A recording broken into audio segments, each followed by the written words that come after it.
Eu vou iniciar apresentando um trabalho. O título desse trabalho é Avaliação da Qualidade da Informação sobre a Doença de Parkinson, disponível na Wikipédia. Esse trabalho está sendo desenvolvido com os autores o professor Alberto Leôncio, a professora Maria Elisa e o professor João Pechansky. Próximo. Então, eu começo falando que a Wikipédia ele é um site mais acessado no mundo, um dos sites mais acessados no mundo quando se fala de busca de informações em saúde. Então, por isso, eu destaco algumas características da Wikipédia, como crescente número de artigos e na diversidade de idiomas disponíveis, a contribuição para a democratização do acesso à informação, promove a possibilidade de trabalho cooperativo, organiza e apoia experiências de aprendizagem e promove a participação social. Essa busca por informação de saúde, ela é expressiva e ela tem aumentado. E o que as pessoas mais buscam na internet sobre saúde é sobre diagnóstico, sobre as doenças, sobre sintomas, os medicamentos, os custos de internação e sobre os tratamentos. E as informações online de qualidade e confiáveis são importantes porque promove práticas de autocuidado, reduz custos dos serviços e contribui para a prevenção de doenças, para a promoção da saúde e para a redução do estigma sobre a doença que a pessoa tem. E, principalmente, promove a qualidade de vida dos pacientes. Então, o próximo. Considerando que a doença de Parkinson é uma das doenças mais degenerativas e progressivas mais frequente no mundo, ela perde apenas para a doença de Alzheimer. A pesquisa desenvolvida pelo Centro de Pesquisa, Inovação e Difusão em Neuromatemática, o CEPID-Neuromat, com financiamento pela FAPESP, tem como objetivo apresentar diretrizes de avaliação para comparar a qualidade das informações de saúde online, especificamente relacionada à doença de Parkinson, disponível na Wikipédia e em vários idiomas.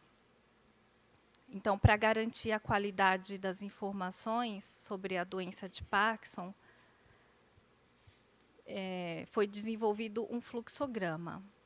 Então, esse fluxograma ele pode ser acessado pelo QR Code, porque é um protocolo já publicado. Então, ele segue alguns passos que foram estruturados.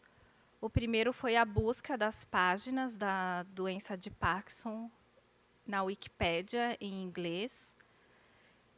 Então, esse foi o primeiro passo.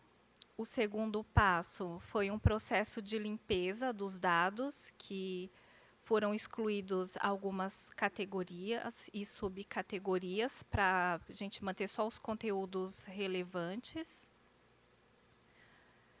O passo 3 foi identificado os artigos em 105 dos 350 edições linguísticas da Wikipédia.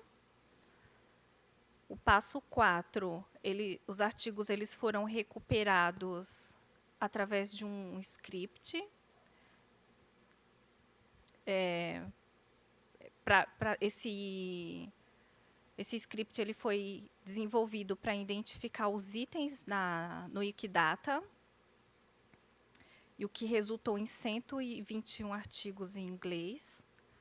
O passo 5, ele foi, usando esses itens que foram levantados na Wikidata, foram extraídos os artigos correspondentes nas outras edições, nos outros idiomas da Wikipédia, e com isso ficaram 919 entradas nos 105 idiomas. O passo 6 para cada um desses 919 artigos, nós recuperamos 3 tipos de informação, que são características textuais, a métrica de referência e o histórico editorial de cada artigo. O passo 7 foi estruturar um banco de dados em 7 clusters. E essa estrutura é autoria, referência, análise, analisador e consulta.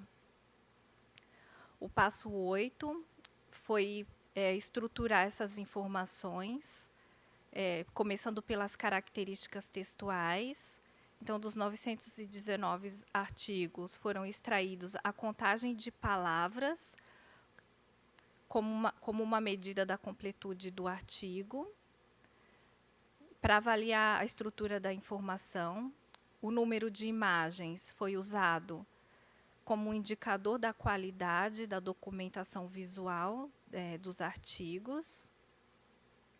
O passo 9 foi coletar as métricas de referências, que isso foi feito pelo DOI. Quando a referência não tinha DOI, foi feita uma busca específica na PubMed. E o passo 10 foi sobre os dados históricos, os histórico editorial dos artigos. Então, foi coletado de todos os artigos as datas de edição e outros dados relevantes sobre o histórico editorial. Esses 10 passos eles foram replicados tanto para doença de Alzheimer quanto para a síndrome de Tourette, porque o objetivo desse protocolo é fazer uma comparação dessas informações entre essas 3 doenças. Nossos passos atualmente é estruturar esse banco de dados para que nós possamos fazer alguma análise de correlação ou entre grupos para compreender as informações, por exemplo, o que faz o que uma página seja mais acessada, a quantia de palavras, a quantia de referência, as imagens. E isso é importante por quê? Porque isso nos dá um parâmetro sobre qualidade de informação disponível. Então, como nós sabemos, em mais de 300 idiomas da Wikipédia, só 105 possui páginas sobre a doença de Parkinson. Então, nós buscamos também entender qual o impacto desses outros idiomas que não possuem páginas. Qual o número de população sem acesso à informação, já que a Wikipédia é um dos canais mais importantes quando se busca informação. Então, a gente está no processo de construção desse artigo no momento.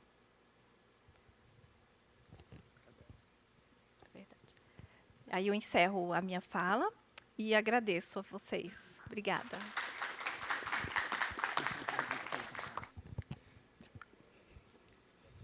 Olá, boa tarde a todas as pessoas. Eu sou o Marcos Vinícius Pereira da Silva, sou bibliotecário e professor da Fiocruz.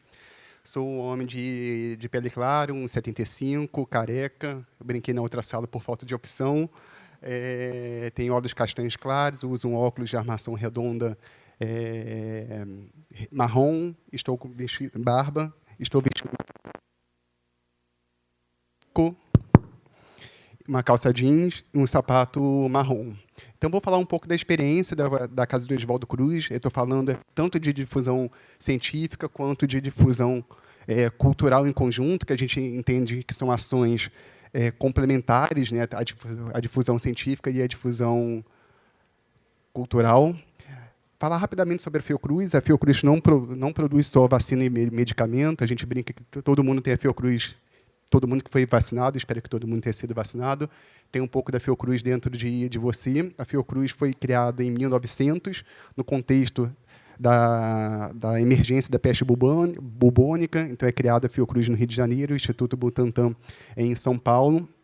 E, no momento da criação da Fiocruz, já cria uma biblioteca, que hoje é a seção de obras raras, que faz parte da Biblioteca de Manguinhos, e tem uma produção e acumulação de documentos e de objetos que se tornaram objetos museológicos, coleções e coleções biológicas, né? Então, temos um canal de televisão, temos diversas revistas científicas, então não é somente produção de vacinas e medicamentos.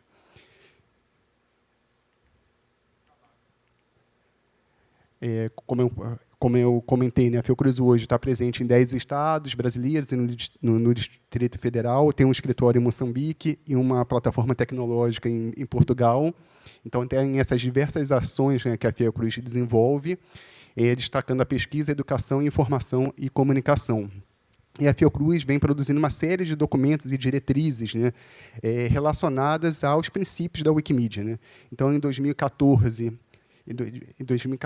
é publicada a Política de Acesso Aberto ao Conhecimento, que foi atualizada agora em 2024. Temos uma política de preservação e gestão de acervos científicos e culturais, política de gestão, compartilhamento e abertura de dados para a pesquisa, que é de 2020, e uma política de divulgação científica, né? Eu sempre falo que todos esses princípios que regem a política da Fiocruz estão alinhados aos princípios do movimento Wikimedia, né? Por isso, do nosso interesse em fazer uma parceria com o Wikimovimento Brasil, até então o Wikimovimento Brasil em 2023 e agora o Wikimedia Brasil. E uma das unidades técnico-científicas da Fiocruz é a Casa de Oswaldo Cruz, que é essa unidade que eu trabalho, que ela é dedicada à pesquisa, ensino e educação no campo da divulgação científica, história das ciências e da saúde e patrimônio cultural, né? Temos 2 bibliotecas, uma biblioteca de História das Ciências e da Saúde e outra de Educação e Divulgação Científica, arquivo, museu, bens arquitetônicos. Teve um estudo, né, durante a pandemia de Covid-19, né, que alguns autores chamam de infodemia, né, que teve a proliferação desenfreada de desinformação. Ficou urgente a gente pensar em ações, né, de melhorar a qualidade da informação na internet. Até então, antes da pandemia, tinha uma certa restrição de alguns pesquisadores em trabalhar com projetos Wikimedia, mas na pandemia, e a Fiocruz foi muito atacada, né? A saúde foi muito atacada, então essas ações se tornaram urgentes. Então, foi nesse contexto que a parceria com o Wikimovimento Brasil foi assinada. Teve uma pesquisa, a Fiocruz coordena um INCT de divulgação científica, teve uma pesquisa sobre a percepção pública da sociedade em relação à Fiocruz. A Fiocruz ainda bem, as pessoas ainda acreditam na produção do conhecimento, as pessoas ainda acreditam na pesquisa, mas, como foi falado na palestra de abertura, né, nesse regime de informação, nesse regime de verdade, né, tem outros atores, né, que contrapõem à ciência, né, a universidade, o conhecimento acadêmico, hoje não tem a centralidade, né? Então, tem o conhecimento, a verdade está em disputa, né? Temos algumas ações de divulgação científica, né, para além dos projetos Wikimedia, né, como produção audiovisual, que está disponível no YouTube. Então, tem que ser criada uma plataforma, que foi falado também anteriormente, a necessidade de criar uma plataforma para disponibilizar esses produtos que estão sendo produzidos, né, pelas universidades e institutos de pesquisa, e pode ser disponibilizados também no Wikimedia Commons. Temos um dicionário histórico-bibliográfico que usa uma ferramenta Wiki, mas não está na Wikipedia, mas estamos usando como fonte para os verbetes que estão sendo editados ou criados na Wikipedia. Então, como eu comentei, a gente teve essa parceria com o Wikimedia Brasil em 2023, que tem como objetivo a criação de uma estrutura administrativa associada ao GlamWiki. Então, hoje temos uma GlamWiki, carregar os arquivos e metadados que documentam a coleção da Fundação Oswaldo Cruz, a difusão das coleções da Fiocruz, capacitar estudantes enfim, profissionais e melhorar a qualidade da informação em saúde. Nós temos 3 programas de pós-graduação, como eu comentei: divulgação científica, história das ciências da saúde e patrimônio cultural. Então, tem uma ação em conjunto com os professores e alunos para a organização das editatonas. Aqui é o Wiki da Casa de Oswaldo Cruz. Atualmente temos 51 mil arquivos. Quero agradecer a parceria aí, primeiramente com a Sandra Sosta e agora com a Juliana e toda a equipe do Wikimovimento Brasil para disponibilizar nosso acervo, parte do nosso acervo no Wikimedia Commons. Aqui é um upload recente, né? Eu não coloquei o vídeo, a gente está produzindo um vídeo aqui, um upload recente, né? Que uma das coleções da Biblioteca de História da Ciência e da Saúde é a coleção Oswaldo Cruz, que foram livros que pertenceram ao Oswaldo Cruz, que é o patrono da instituição, né? É um importante sanitarista, um importante pesquisador e sanitarista para o Brasil. Então, esses livros ele tem marcas de proveniência e de propriedade, né? Aqui tem as anotações do Oswaldo Cruz, tem o ex-libris do conversando com a Alicia. Então, estamos no processo de digitalização desses livros, e esses livros que estão em domínio público, ou que a gente conseguiu, enfim, analisar, enfim, se a Fiocruz tem o direito patrimonial, que tem alguns livros que foram produzidos pela Fiocruz, então estamos disponibilizando no Wikimedia Commons. Atualmente foram 122 livros, mas a perspectiva é disponibilizar 1.000 livros no Wikimedia Commons. Aqui foi o primeiro evento, assim que a gente assinou o termo de cooperação técnica com o Wikimedia Brasil. Organizamos uma maratona, uma editatona, sobre Oswaldo Cruz. Foi super exitoso, que a gente tinha certo receio dos pesquisadores participarem, mas os pesquisadores, no geral, adoraram e continuaram contribuindo, né? Continuaram editando o verbete na Wikipedia. Aí aqui é o número que a gente conseguiu nessa primeira maratona de edição de verbetes. E o segundo, também, um desdobramento da minha participação no Glam Week Conference em Montevidéu, em 2023, que eu conheci a Micaela, do Arte Feminismo. A gente organizou uma editatona sobre mulheres nas ciências e nas artes, com uma perspectiva histórica. Então, tivemos a participação, a Juliana participou lá também, de uma pesquisadora que publicou um livro sobre mulheres, né, sobre a história das mulheres. Ela fez uma apresentação, e isso foi um gancho para a gente fazer uma maratona de edição sobre a história das mulheres, né, nas ciências e nas artes. Aqui vou passar. Falei anteriormente de um curso que a gente organizou, que é o Wikibibliotecas. E, em breve, lançaremos um curso em parceria com a Alicia, com a professora Alicia, sobre o Wikisource, também direcionado para profissionais bibliotecários, arquivistas e museólogos. E aqui, recentemente, a gente entrou na área de educação, que a gente tem uma revista, a História, Ciência e Saúde Manguinhos, que é referência do campo da História da Ciência e da Saúde, que vamos disponibilizar nosso material lá. A gente fez uma maratona de edição usando o conteúdo, né, os artigos publicados na revista, servindo como referência e fonte para os verbetes da Wikipedia, e vamos disponibilizar também os metadados no Wikidata. Então, alguns desafios: disponibilidade de tempo dos profissionais. Então, todo mundo sabe, enfim, não trabalhamos exclusivamente com projetos Wiki, então a gente tem que conciliar toda a atividade, né, de rotina de biblioteca, arquivo, museu, pesquisa, aula, com os projetos Wikimedia. Então, isso é um desafio considerável. Aumentar o número de cargas no GLAM, melhorar a qualidade dos metadados no Wikidata, que eu falei anteriormente, né? A gente quer disponibilizar nossos metadados no Wikidata, tanto do catálogo da base ARC, que foi desenvolvido em IATO, quanto do Aleph, que é em Mark 21, quanto a base Museu, que é o sistema do futuro.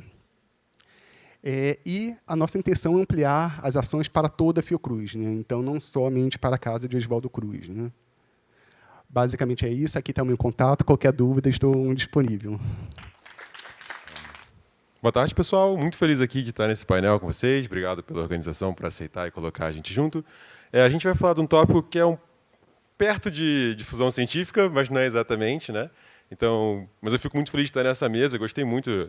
Eu comecei na Fiocruz, cara. 2011, meu pé na ciência foi na Fiocruz, lá em Manguinhos. Então, com muito carinho que eu vejo esse projeto aí. Então, parabéns. Mas eu vou falar de um outro projeto que ele tem a ver, na verdade, com o financiamento climático. É um projeto que eu acho que o interesse mais aqui de a gente trazer para vocês é que ele é um projeto diferente do que geralmente acontece na Wikipédia.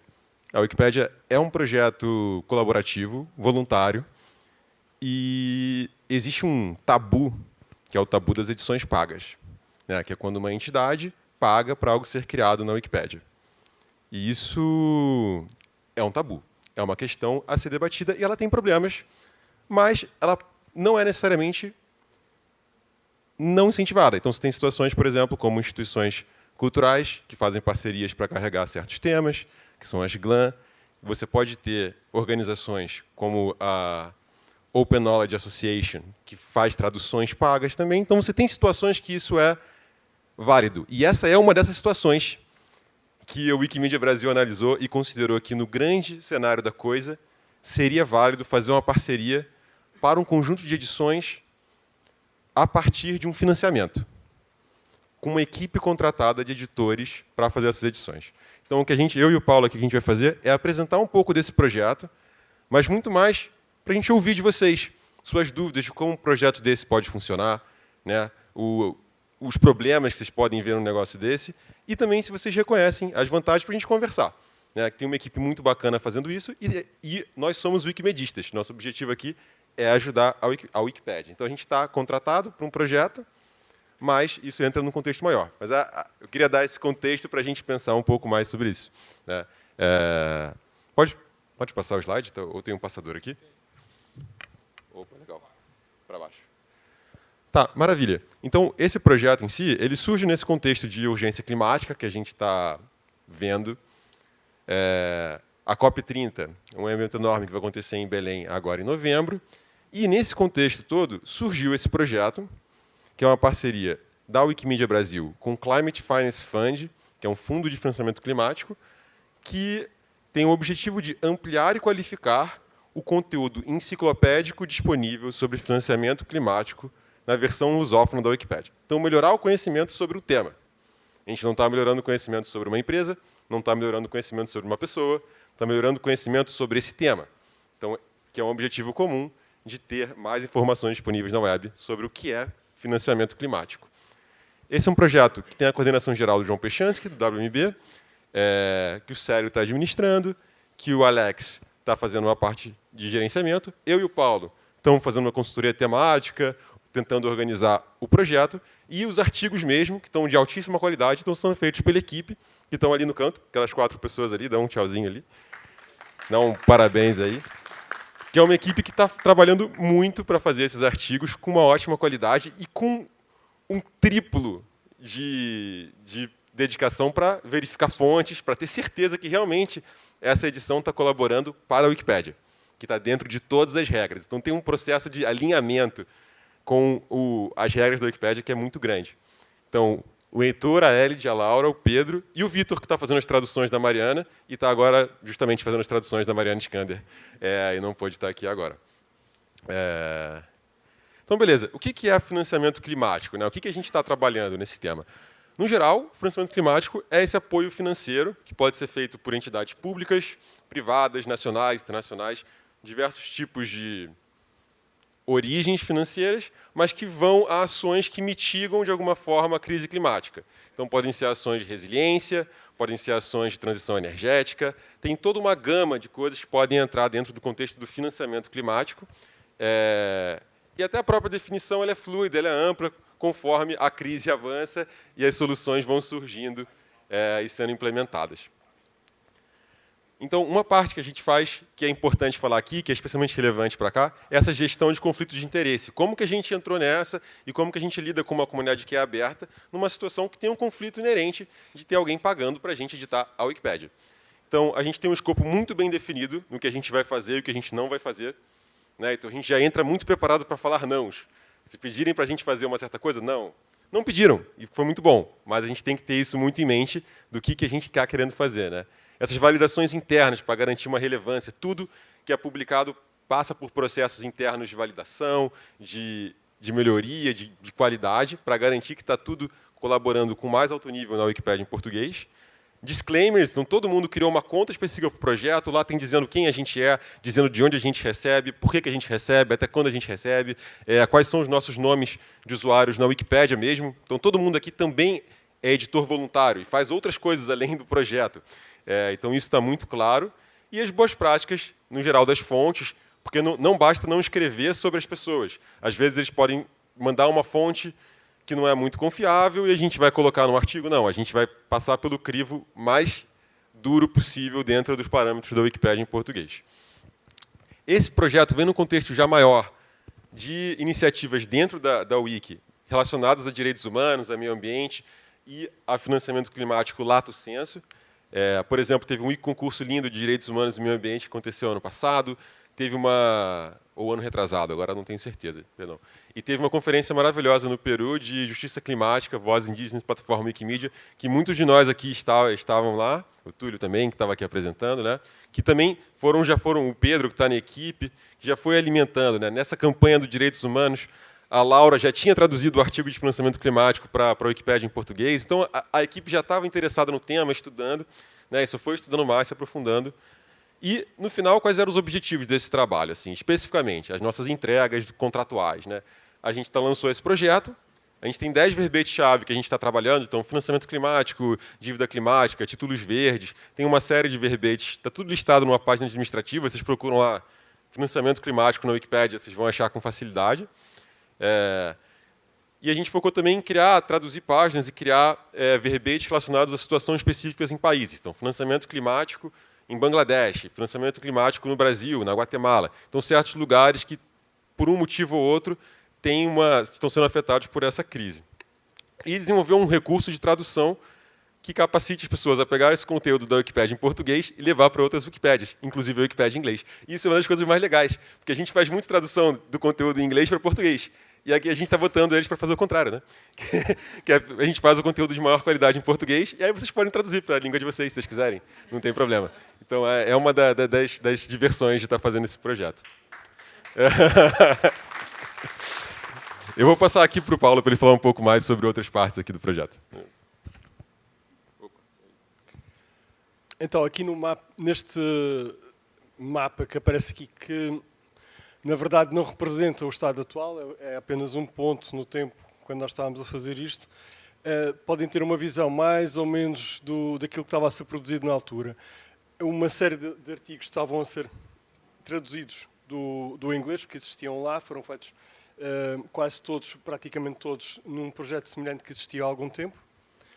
Foram feitos praticamente todos num projeto semelhante que existia há algum tempo. Só os estão a verde. Amarelo são artigos que foram criados de raiz e que já tinham sido publicados nesta altura, agora tem mais uma série deles. Mesmo os artigos que estão a verde, que foram da tradução, eles foram altamente melhorados quando foram trazidos. Portanto, foi trazida à base e depois foi muitíssimo melhorado, até porque alguns tinham uns trechos problemáticos. E a roxo são artigos que na época, penso que eles já foram publicados até, mas na época estavam a aguardar revisão, estavam em processo de revisão. Portanto, isto mostra também um bocado da maneira como nós organizamos o trabalho a organização da revisão, publicação, por aí fora.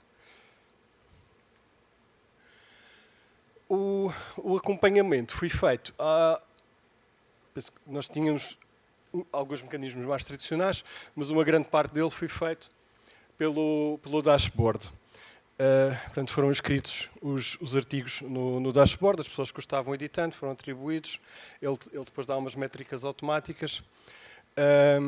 Entre essas métricas, por exemplo, pode-se ver ali que é medido automaticamente, cerca de 3.000 novas referências foram adicionadas. Essas novas referências, algumas podem estar repetidas, mas a grande maioria são novas e muitas delas são de artigos científicos, são de papers. Nós damos preferência quando tivemos a selecionar as fontes para os artigos. Essa era uma fonte de primeira qualidade e sempre que havia alguma coisa em paper, em artigo científico, era colocada lá. Aqui, eu não sei se consegue ver, mas isto eu tirei do computador, já é um computador que eu trouxe, que tinha sido formatado, e foi usado aqui no Brasil para ter este resultado.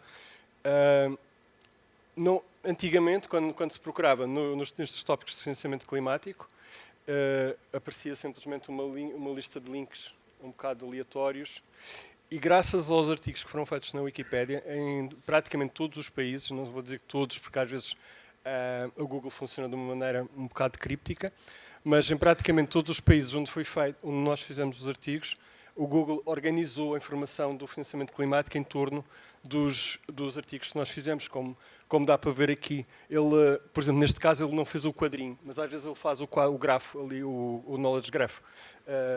não é graph, o knowledge graph lá no canto. Neste caso pôs a Wikipedia ali, mas ela por acaso também aparece aqui em primeiro lugar. Este resultado não está viciado, porque foi mesmo tirado de um computador limpo. E gerou ali aquela espécie de resumo de IA que foi tirado dos artigos que foram feitos pela nossa equipe. Em relação, portanto, isto aqui é o que o Tiago já tinha dito da ferramenta de tradução que está a ser desenvolvida, que é, em primeiro lugar, ou pelo menos por enquanto, apenas um manual em relação à língua inglesa, mas que até futuramente pode ser adaptado para outras línguas, consoante as especificidades também das comunidades, das regras que existem nessas várias comunidades. Não é apenas um guia de tradução linguístico. Penso que faz também a tradução das políticas de comunidade para comunidade, que é uma das coisas que muitas vezes falta, que as pessoas, quem está fazendo este tipo de trabalho não tem acesso. Em relação às fontes, uma coisa que convém ser dita, nós tivemos um bocado de dificuldade com as fontes que aparecem sobre o assunto, porque sobretudo no Global South há imensas fontes comerciais sobre financiamento climático, porque há muitos projetos. Alguns são verdadeiros, outros são falsos, não é? São maracutaias, que são golpes montados para, no fundo, extrair dinheiro à custa do financiamento climático, portanto, da crise climática, não é? Como vocês devem ter bastante presente o caso dos créditos de carbono, que é bastante conhecido aqui na região da América Latina, mas tem muitos casos são zonas que são compradas, são tiradas às pessoas para fazer painéis solares, portanto, todo o tipo e no fim a população só fica a perder com aquilo. E nós tentamos fazer alguma investigação mais a fundo para limpar aquilo dali, de modo que não corrêssemos o risco. Não quer dizer que isso não tenha acontecido, é provável que algum caso tenha escapado, mas tentamos fazer alguma investigação mais funda para não corrermos o risco de estarmos a promover iniciativas que não são verdadeiras iniciativas relacionadas ao financiamento climático, mas a situações menos desejáveis, não é? E penso que está tudo. Obrigado. A minha pergunta vai para a Simone. Imagino que, assim como eu, outras pessoas, enfim, não puderam ver a outra mesa que você participou, que, enfim, foi no início da tarde. E eu queria que você pudesse comentar um pouco mais, então, o que foi dito na mesa anterior que você participou, que é sobre a acessibilidade na Wikipédia e como que você está lidando com essa questão. Obrigada. Tá, na mesa anterior, eu falei sobre um pouco da minha experiência como editora e tradutora de páginas, porque além dessa pesquisa que eu estou desenvolvendo com os professores, eu também faço edição e tradução de páginas da doença de Parkinson, porque esse é o objetivo do meu projeto, fazer a difusão do conhecimento na doença de Parkinson. Então, eu falei um pouco sobre as dificuldades que eu enfrento, mas também a experiência de editar em uma página nova, da minha experiência mesmo. Eu falei um pouco sobre as cores que não são identificadas para uma pessoa com deficiência visual. Falei um pouco da falta da descrição da imagem, embora tenha legenda, mas não tenha descrição. Então, seguir um pouco mais a questão de boas práticas de acessibilidade na internet, que é importante para a acessibilidade.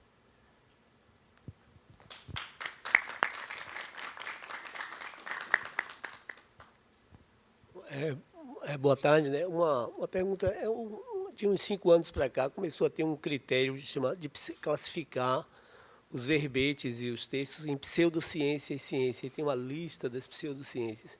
Eu quero saber se vocês têm uma posição definida, se é só o critério da Nature ou se realmente o que é ciência e pseudociência. É uma pergunta que, na verdade, como todo mundo está, é uma difusão científica.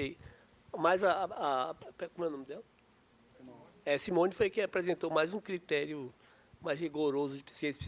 Todos acho que têm esse critério. Podem responder. Não sei se eu ouso responder. Não, é complicado, né? Porque se a gente olha, quem trabalha com sociologia, história da ciência, né, você vai falar não, né? Enfim, durante a pandemia, se discutiu muito o que é ciência e o que não é ciência, né? A gente advoga que tem que ter um rigor científico, tem que ter evidência científica para você propor algum uso de medicamento. Mas nem toda ciência se enquadra no conceito, no rigor metodológico da ciência moderna, né? Então, teve uma questão, há pouco tempo, né, a Natália Pasternak, alguma coisa assim, Pasternak, uma divulgadora científica, questionando a psicanálise como ciência. Então, você não tem uma resposta. Assim, não tem o que eu sigo, que eu falo, não tem só um modelo de ciência. Há várias ciências. Agora, não sei como que isso entra no contexto do movimento Wiki, né? Então, assim, todo saber da psicanálise não vai entrar porque determinada pessoa, determinado grupo fala que a psicanálise não é ciência, é pseudociência, ou você vai classificar ali como pseudociência. Eu acho que talvez ampliar a discussão também para não só num campo das ciências biomédicas, porque se você pegar um biomédico, ele vai falar que história não é ciência. Ou vai falar... Sou biomédico. Não, assim, né, mas você é formado pela Fiocruz. Então, tem uma visão diferente. Mas, enfim, não sei se ajudei a responder, né? Posso tentar responder no contexto da Wiki. É assim, nós aceitamos todas as abordagens, não é? Desde que elas estejam em fonte fiável. E não partimos exatamente em ciência ou pseudociência à partida. Pode, por exemplo, imaginando o caso da psicanálise, é tida maioritariamente como ciência, não é? Mas há um conjunto de fontes que são fiáveis e dizem que é pseudociência. Nós colocamos isso no artigo também. E quando há essa dúvida, tentamos não catalogar as coisas de uma maneira definitiva. Isto é tudo feito a nível de comunidade, não é? Lá, portanto, é discutido.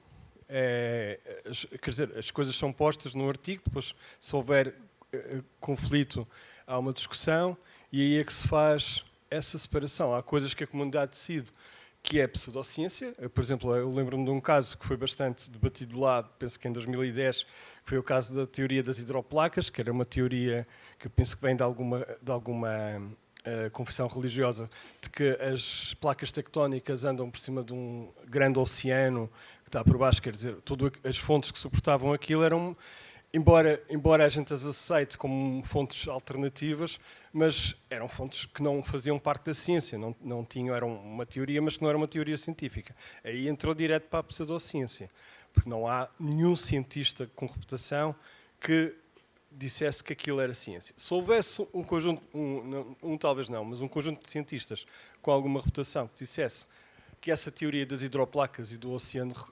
subterrâneo tinha fundamento, íamos pôr lá, porque nós não tomamos decisões por cima das fontes, não é? As fontes são a base das nossas decisões, não é o oposto. Temos algum critério editorial para estabelecer o que é fiável e o que é que não é, mas a partir daí são as fontes que decidem aquilo que vai para o artigo e a tal divisão em ciência e pseudociência. Não sei se eu esclareci. Mas nós já fazemos essa divisão há muito tempo, não é só há 5 anos.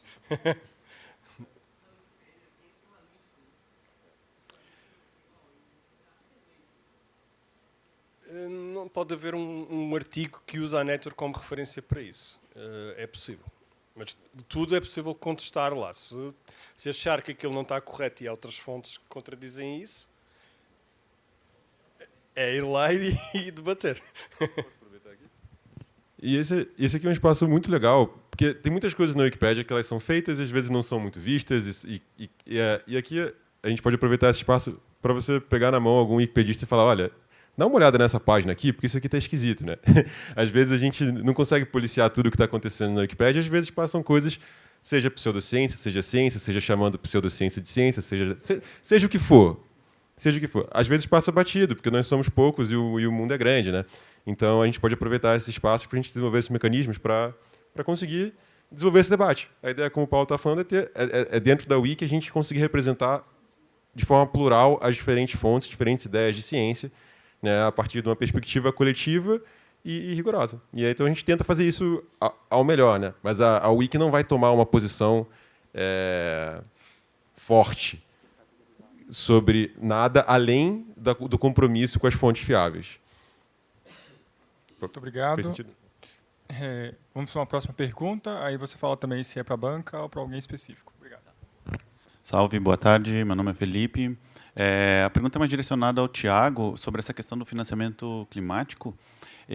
Para ele aprofundar um pouquinho os caminhos para fazer toda essa articulação, né?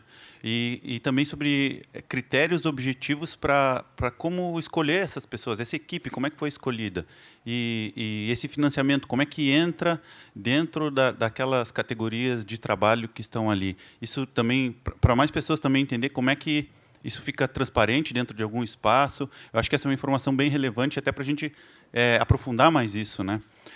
E eu acho que isso dialoga também um pouquinho, né, com a pergunta do colega ali, né? Quais os critérios objetivos para a gente poder definir para onde vai a grana, né? Que muitas vezes é uma dificuldade muito grande para quem faz trabalho de base, por exemplo, né? Tá lá nas comunidades, como é que a gente justifica, por exemplo, comprar um carpete para crianças que fazem judô? Será que isso pode fazer ou não pode fazer dentro de um contexto de um trabalho como esse? Então, são questões muito delicadas, mas que eu acho que é importante a gente aprofundar um pouco mais. Valeu. Maravilha, Felipe. Eu vou ser breve aqui nessa situação, né? As fontes de financiamento são muito diversas, né? Aqui a gente tem vários casos diferentes, né? De onde vem a fonte. Pode ser a FAPESP, ou a USP, ou pode ser a Fiocruz, qualquer lugar que... Nesse nosso caso, eu cheguei no projeto depois. Eu sou um contratado, né? Então, na verdade, a parte da operação de como esse projeto veio a existir, eu não estava lá. Mas, né, ele é um dos vários projetos e várias coisas que entram na infraestrutura do Wikimedia Brasil.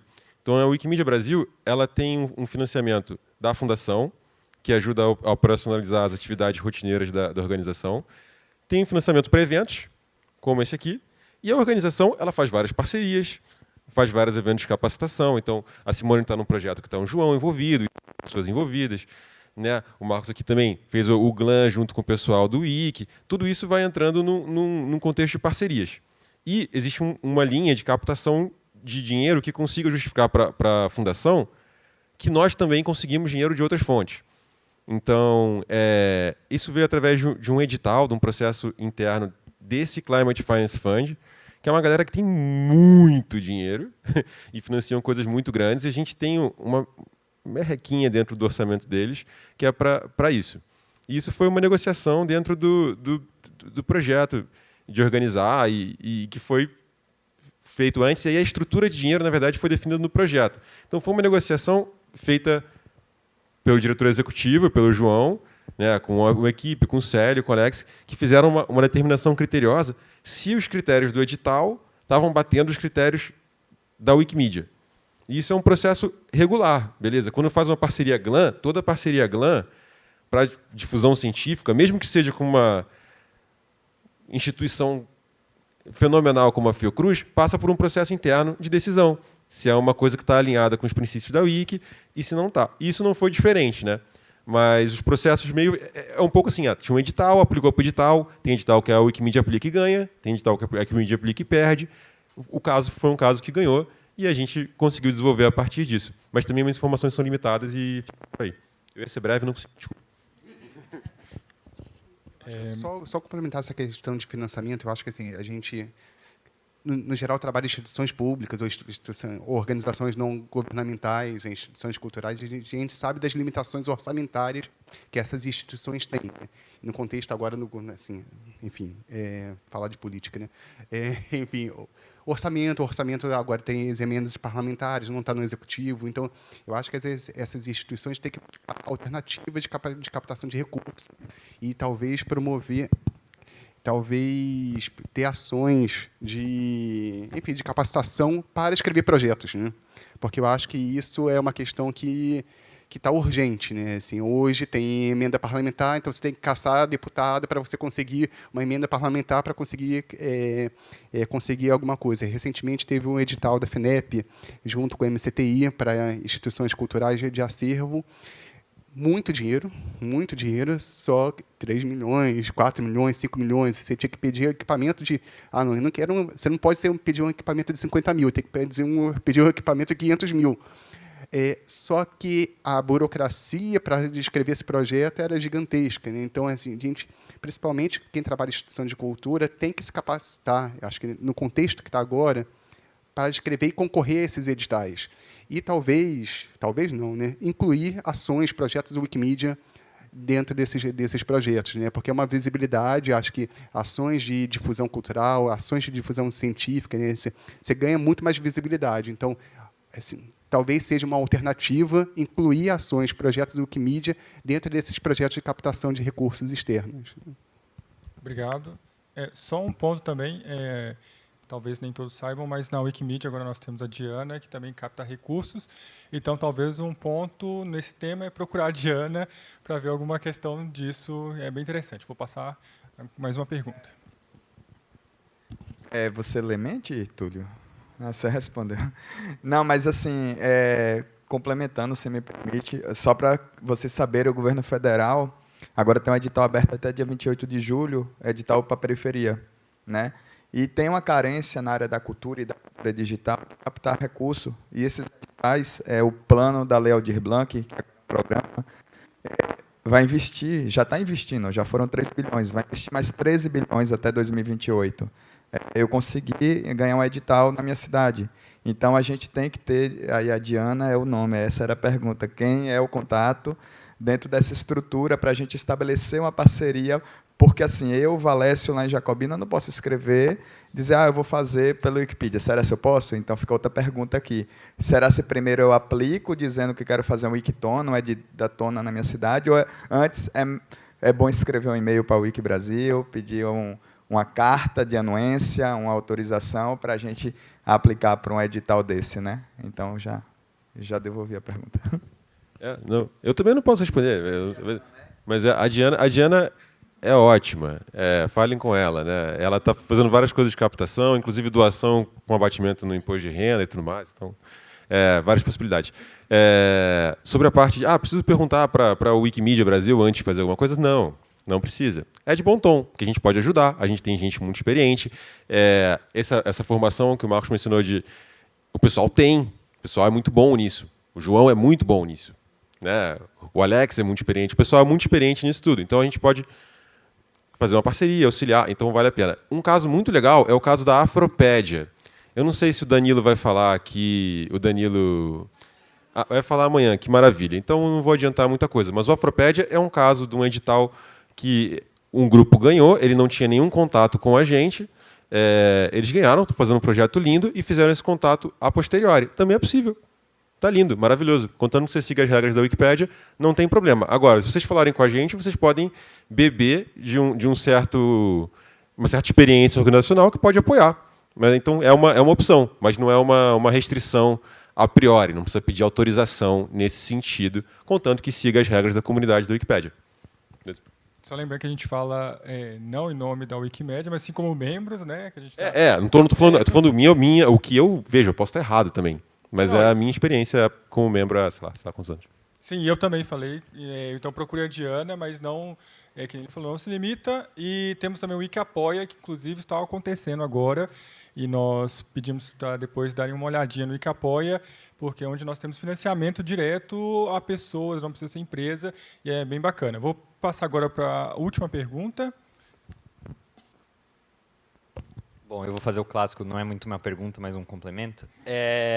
Não, mas assim, eu acho que só para somar esse último ponto, né, a gente vem tendo, né, Túlio, Hector, né, a gente tem o Calibra, que é a capacitação de lideranças brasileiras, né, um projeto dentro da Wikimedia que buscou um pouco isso, né, capacitar como fazer análise de risco, todas essas coisas que são do campo da administração, né, e que são importantes para pensar um projeto, como pensar um financiamento como esse.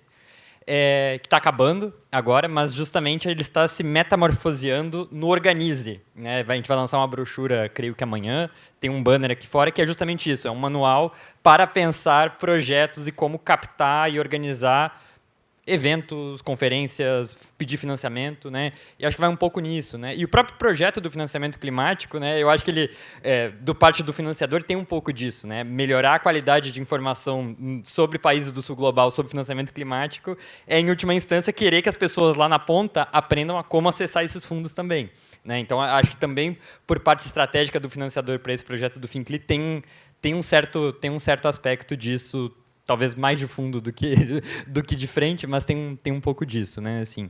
E outras coisas, né? O Capacity Exchange, que já fazendo o segue para o próximo evento nesse espaço aqui, fala um pouco sobre isso, né? Essas redes de competências e como eu posso procurar o amiguinho que sabe mexer com tabela no Wikidata, que eu não tenho ideia do que é, né? E o Wikiconecta também. Então, assim, tem várias iniciativas do WMB nesses últimos anos e também da rede de redes, né, assim, projetos parceiros do WMB que vão um pouco nessa direção, né, de como que a gente capacita essa rede para a gente acessar esses recursos, né? E acho que essa mesa mostra muito isso, né, assim, gente de fundos diferentes e financiamentos diferentes, né, então acho que é um pouco isso, né? Assim, acho que é um desafio compartilhado que sai daqui, né? Porque no fim das contas a gente é o arquivista que está trabalhando no dia a dia lá e precisa de um extra, né, para fazer mão de obra e tal. Então isso tudo é muito importante. Mas é isso.